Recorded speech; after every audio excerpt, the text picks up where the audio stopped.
Okay. Picard episode 3. Oh, Jesus Christ. Oh my God. This episode was amazing. This was hilarious. The level of breakneck stupid in this episode was amazing. Was amazing. Okay. Now, I'm not sure if... Okay, I noticed something in this episode that I'm not sure if I happened to just miss in the previous 2 episodes, because it was incredibly predominant in this episode. And that was the writers kept writing themselves into corners. And the only way they could get out of it was to simply just ignore it and then just keep going. Like, wait, hey, we wrote ourselves into a corner. What do we do? Just pretend it never happened, just ignore it and just keep going. I'll get some examples as we go along, but again, I have to start from the beginning. And now again, as always, I'm not going to cover every stupid because there's just so much, and I don't want this, video to be an hour because God knows most of you are gone after 2 minutes anyway. But I do want to highlight some of the major hilarious aspects of this episode.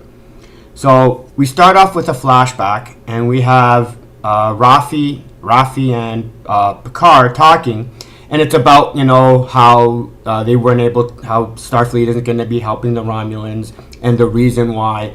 And he goes, like all AR-5s went rogue, and because of that, they banned all synthetics. Now, it's a dumb thing to do, like story-wise, but here's the problem. Because the writers of this show are goddamn idiots, have no idea what they're doing, I was kind of going, okay, they banned all synthetics, no reason, whatever. Like, that makes sense, because since they have no idea why they would ban synthetics, they just purposely ignored trying to explain it. But in this episode, they actually try to justify and explain, and it makes it even worse. Because, okay, get this. This is why... I'm not sure if it's Starfleet that banned him, but I'm going to go along the lines that it's Starfleet. If it's not, I apologize. I'm not going back to double check. So Starfleet goes, the reason that they banned all synthetics was because they considered it was a fatal code error. And I'm going... Okay, so it was a fatal code error in the AR-5s. So fix it! Like, if you think you know that it's a fatal coding error, then learn to code. I mean, what are you talking about? That would be like going, Fallout 76 has a fatal code error. Instead of fixing it, let's just ban all MMOs. Think of the level of stupid it takes to obviously Fallout 76 did that. I think they're fixing it. But again, I don't care enough about Fallout 76. But it's like you know what the error is that caused the AR-5s, these synthetics, to go rogue. But instead of fixing them, you're going to go, no, we'll just ban all synthetics. Well, why wouldn't you just ban the AR-5s? Those are the only ones that went rogue. You idiots! Do the writers even know what the hell show they're on? Or what they're talking about?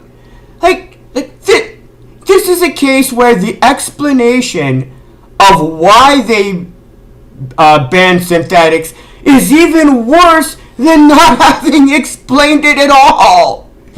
It's just... wouldn't the manufacturers of the AR-5s go, oh, excuse me, we could just send, somebody from IT to check it. No, sorry, gotta ban all synthetics now. And you got companies whose synthetics are flawless, perfect, no problems, no errors, and they're going, whoa, wait a minute, why can't we make synthetics? Our synthetics are fine. And Starfleet's explanation is, well, no, see, AR-5s went bad, so therefore you're all screwed. This is ridiculous. The explanation is so hilariously inane and stupid.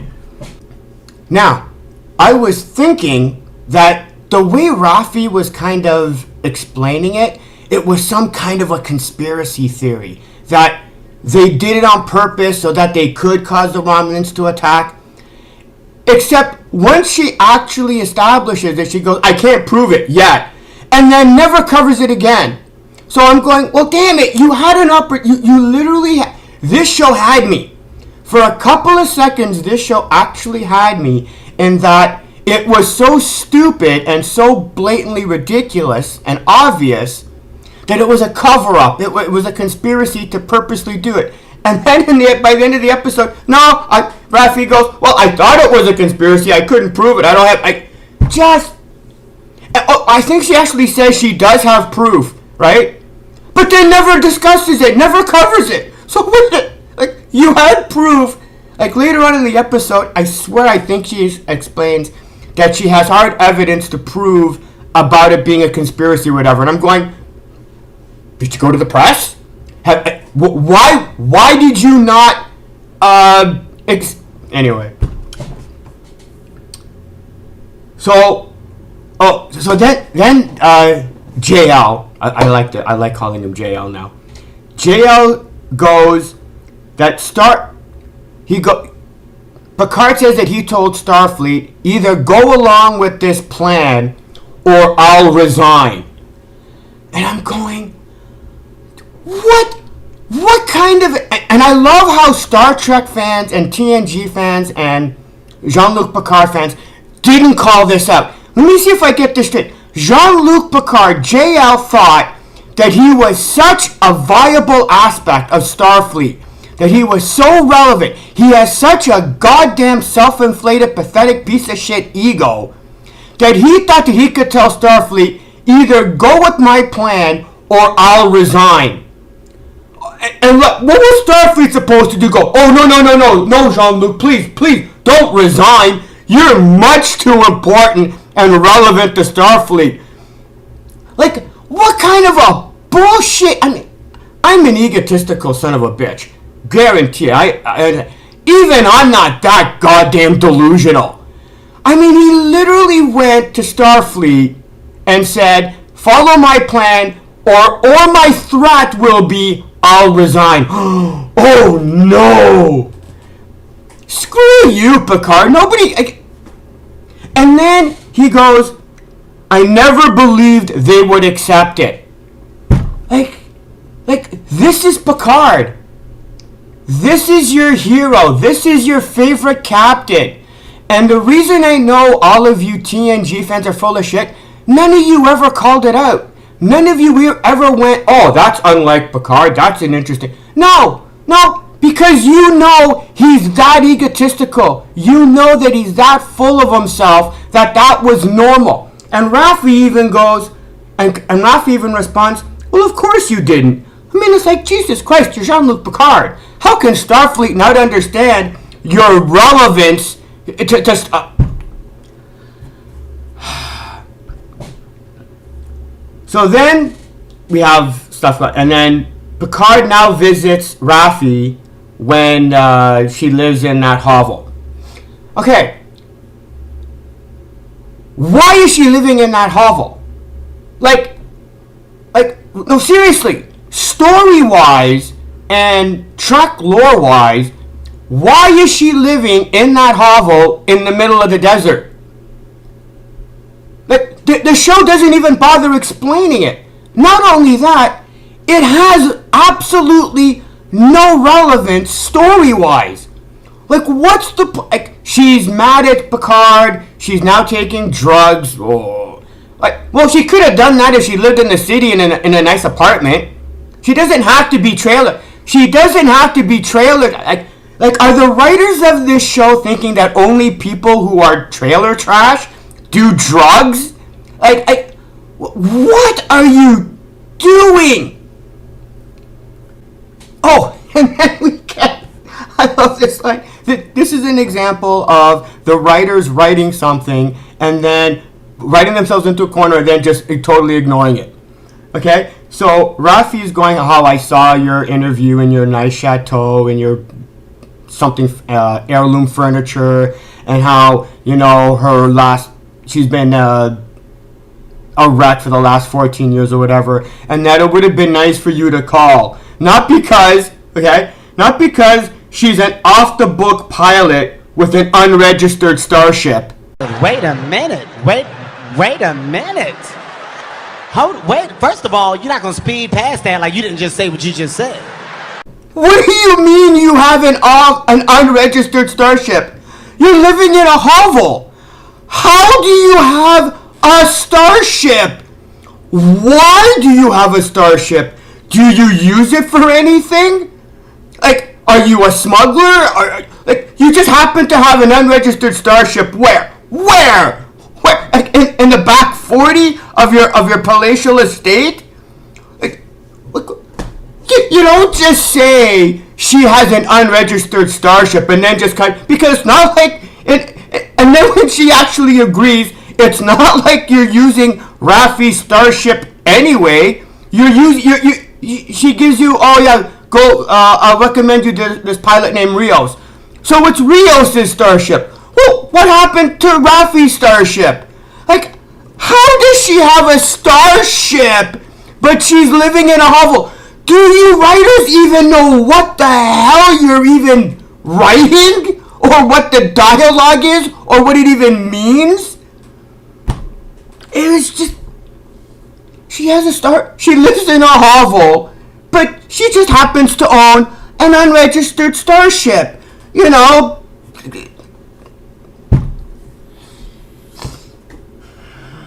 Oh, not to mention, the only reason she even let Picard stay to even talk was because she goes, there's nothing you could say that would make me want to hear anything you have to say. And then Picard goes, secret Romulan assassins.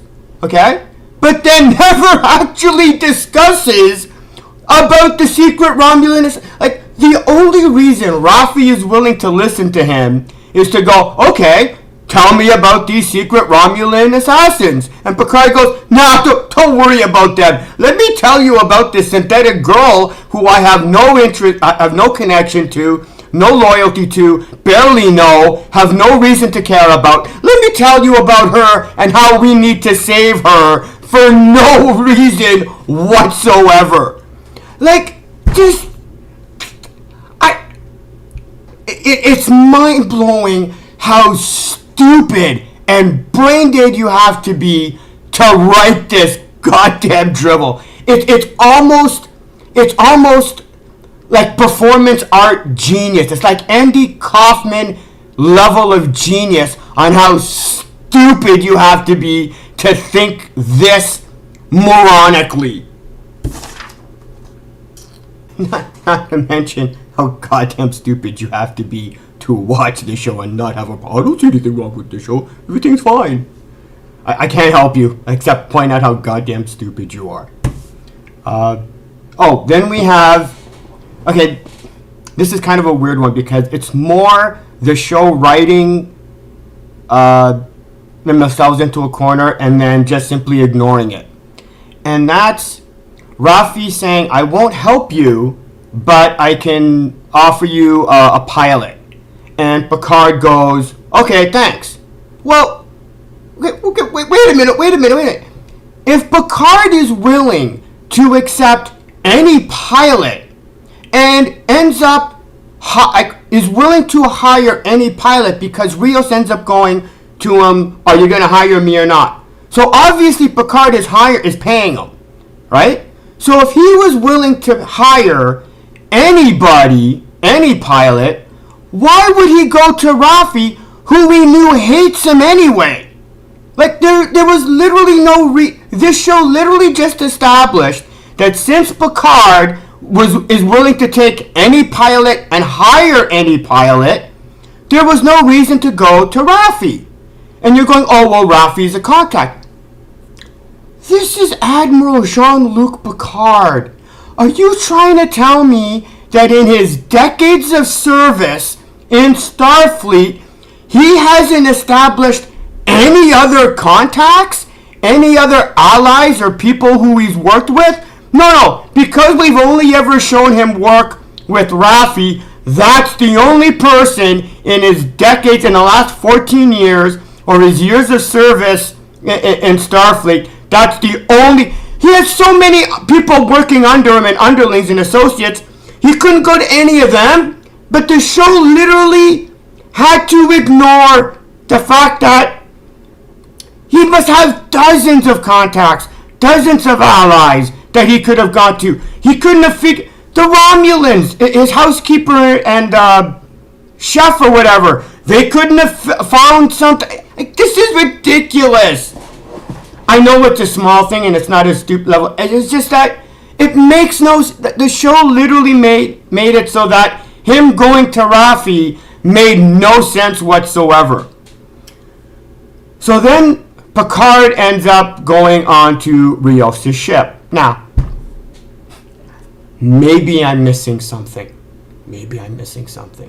But the last time I checked, in order for someone to transport onto a ship, you need someone in a transporter room directing the transporting of the individual. Picard just magically beams into Rios' ship. Wait a minute. Wait a minute. Wait, first of all, you're not going to speed past that like you didn't just say what you just said. How? Like, no, seriously. How did Picard just go into... Because when he I hate to say the word beam up, but when he transports into the ship, he's like, hello, anybody here? So the show literally establishes nobody beamed him up. Like did the was it the ENH? Did the ENH do it? Well, we don't know, because guess what?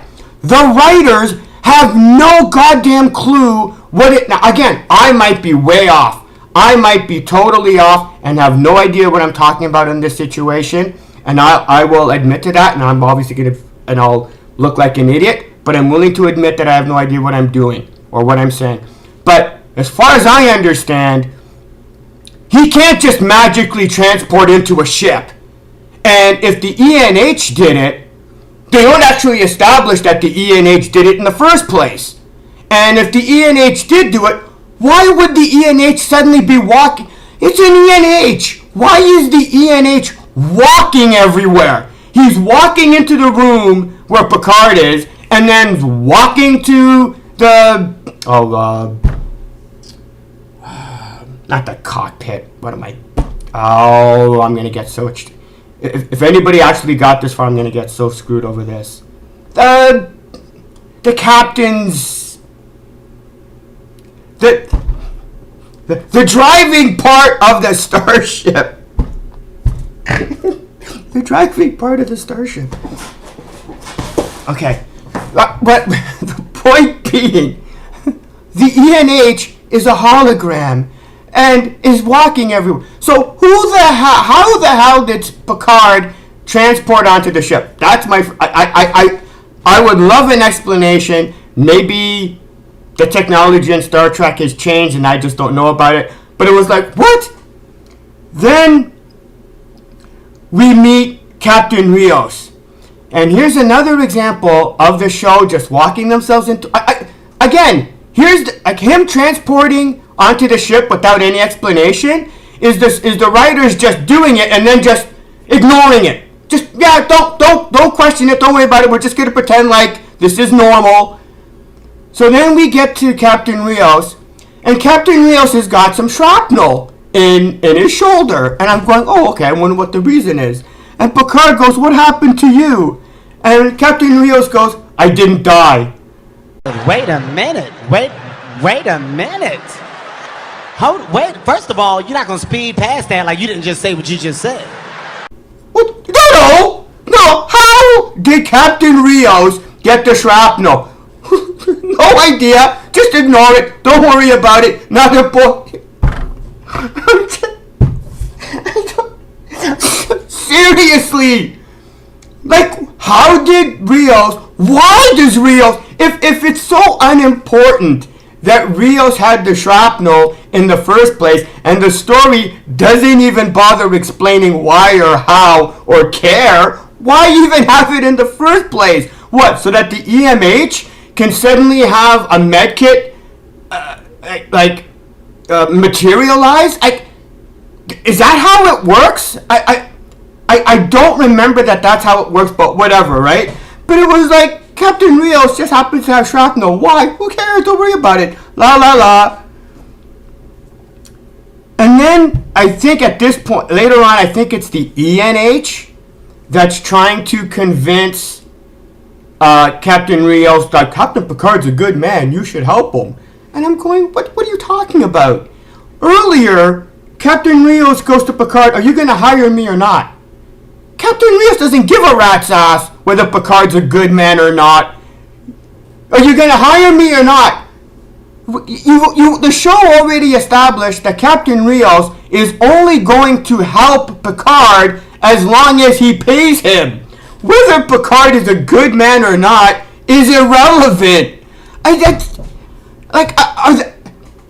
It's getting to the point where I think that there's like a bunch of writers, right? And none of them talk to each other, and they all just write dialogue, and then just go, none of this matches. And they go, who cares? It's not like the audience knows what's going on, or cares anyway. So then, oh God. Then we're back to the chateau with Picard and the housekeeper and the chef. And the Romulan assassins get their asses kicked. Just, it's gone to the point where you now made, like, I can understand having Daj kick their ass because you're basically trying to establish that she's a synthetic. It would be like Data being able to kick their asses. And I'm going, I get it. But in this particular case, you literally have Picard taking out one of the Romulan secret police assassins. It's like, come on! At this point, you're making them like stormtroopers, like a joke, like they're irrelevant. Then, oh my God, they capture one of the Romulan assassins, right? And Picard goes, are you going to talk? And in my head I'm going, transport him out. Just beam him out. Like, you beamed him in. When you had, it was in episode 2, when you had the one Romulan get knocked off the rail, you had him beam away and then reappear, beam back. Beam out? He's captured. Why wouldn't the Romulan secret police assassins go, oh crap, our men have been captured. Let's get him out of there. No, let's just leave him there.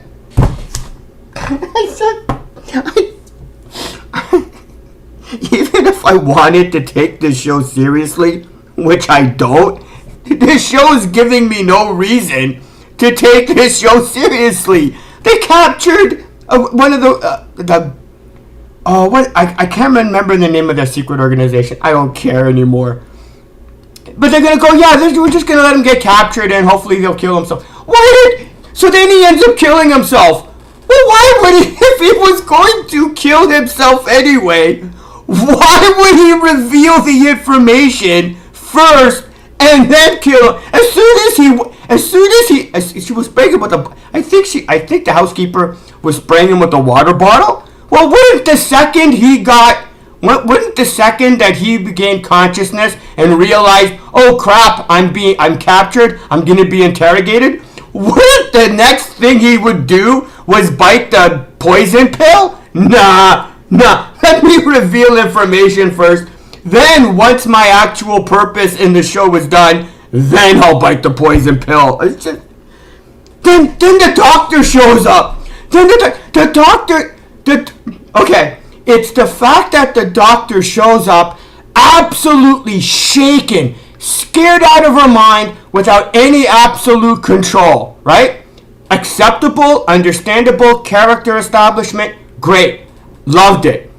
But she walked in the room with rifle in hand, already what? Where did she get the rifle from? How does she know how to use it? And how did she gain the courage? She's scared out of her mind in a situation she is totally out of her element, but are going, no, I'm just gonna pick up a rifle, go in and just start shooting people. Like, what? What is going on? Like how many? I would have to hit my head with a rock at least 7 to 8 solid times before I could be stupid enough to come up with something this inane. Like, just absolutely ridiculous. Then we get back to, I think it's Soji, and she's talking to the Romulan about creating a Romulan mythology. Now, I'm not really sure what they're trying to do, but the way I understand it, she wants to establish a Romulan mythology to help the Romulans who were, what's the word? That used to be Borg and are, I don't know what, rehabilitated, to help them reconnect, because that, again, the logic of it is great.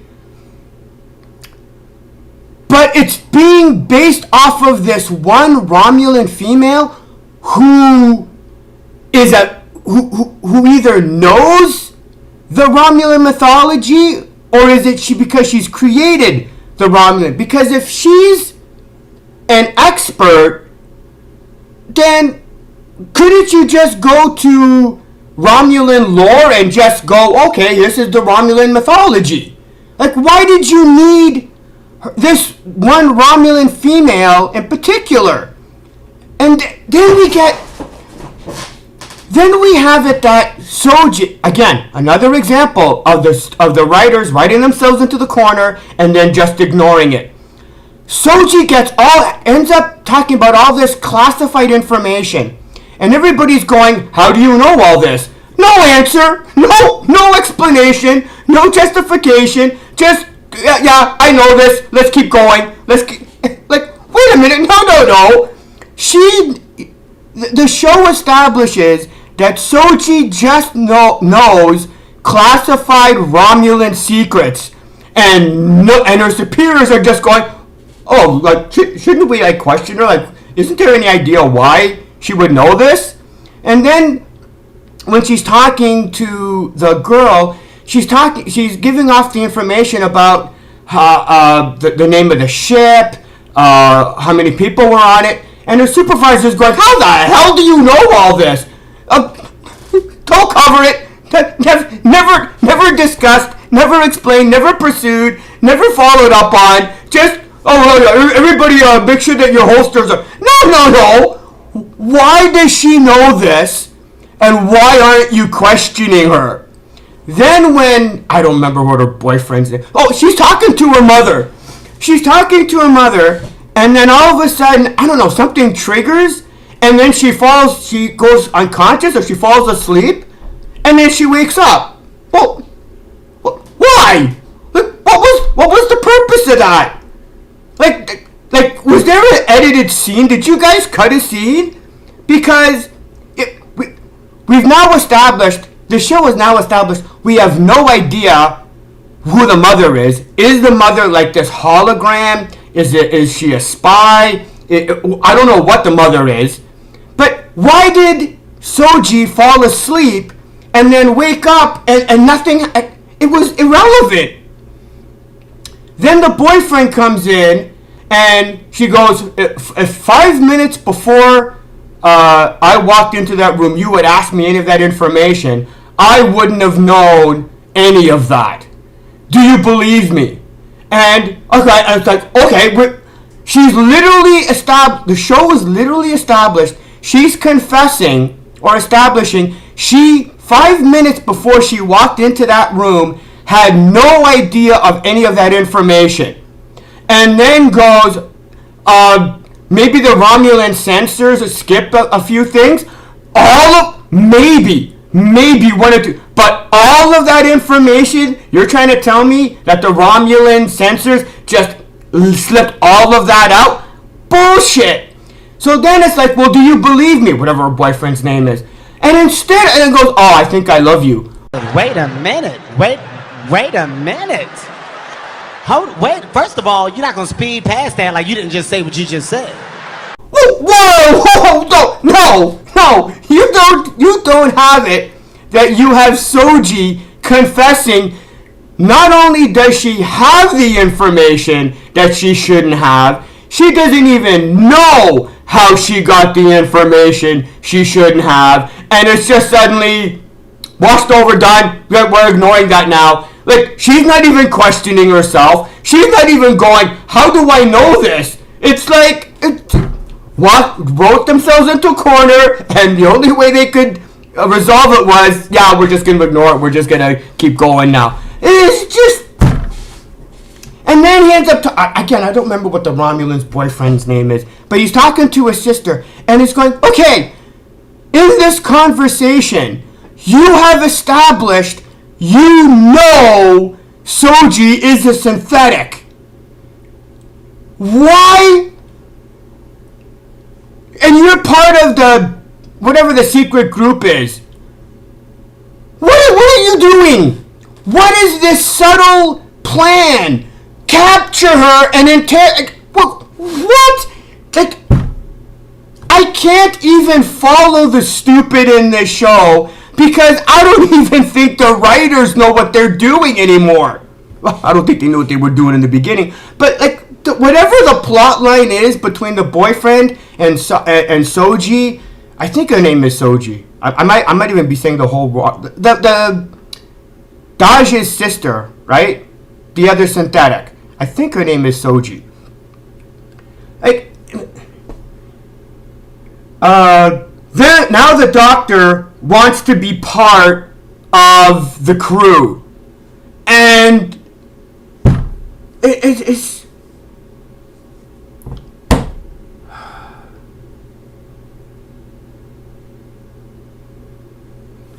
She goes, I'm an expert on synthetic life. Except, hey, writers, you just established that for the last 14 years, because the flashback was 14 years ago, and that's when Starfleet has said, starting today, synthetics are banned, research on synthetics are banned. For 14 years, there's been no research on synthetics. Your level of expertise is irrelevant. You have no expertise. You don't know anything. What expertise do you have on synthetics? There hasn't been any research on it for the last 14 years. Remember, show? Oops. Just...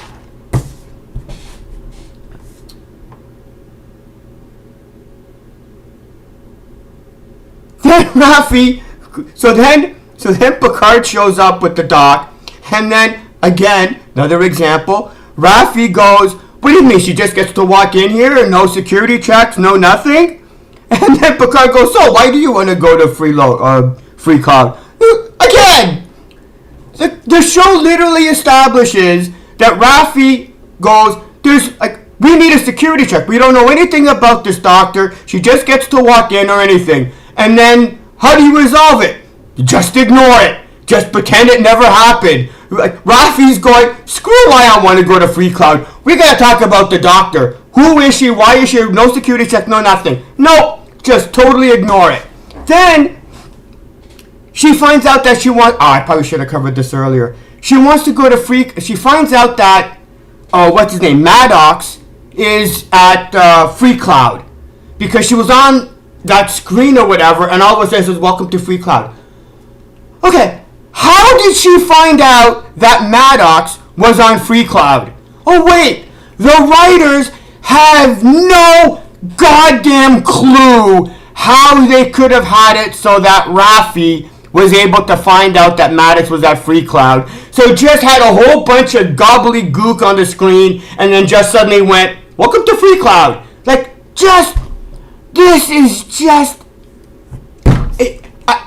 I wish I could say this was insulting, but this is part of the course of writing of this show. It's just ridiculous. And then, also, Picard calls her and goes, here, I'm giving you the wrong information on Maddox. And then leaves. And Raffi's like, okay, so I don't want it. So delete it. Delete it. No, the show needs Raffi to be part of the crew. So Raffi then decides, I'm now going to go to Free Cloud. Oh, wait a minute. Raffi has a connection to Free Cloud. So that way, that's how you could get Raffi to... Like, it's just... This is such... What's not amateur writing is stupid. And what isn't stupid is utter bullshit. Like, I need to watch just so I can see where the hell this shit is going. But yeah, this show is amazing. I'm sorry. It's a fascinating display of absolute stupid. Like, anyway, I'm out of here. See you in episode 4, I guess. Jesus Christ.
Wait a minute. Wait a minute.